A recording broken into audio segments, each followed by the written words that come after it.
Confused about future and options? Future. Future contract is an agreement to buy, sell stock or commodity. It's like pre-booking.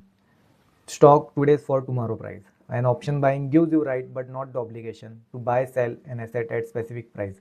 Example देखो, समझ आ जाएगा। तुम्हारे घर में next month party है, तुम्हें पिज्ज़ा ऑर्डर करना है, लेकिन तुम्हें पता है कि पिज्ज़ा की प्राइस नेक्स्ट मंथ इंक्रीज हो सकती है। तो तुम क्या करते हो, पिज्ज़ा शॉप के साथ डील करते हो 20 पिज्ज़ा फॉर 300 ईच। मतलब तुम पिज्ज़ा की प्राइस लॉक कर रहे हो।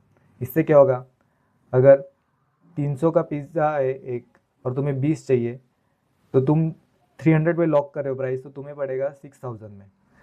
अगर नेक्स्ट मंथ प्राइस 350 हुआ तो फिर टोटल हुआ 7000, इसमें 1000 तुम्हारा प्रॉफिट।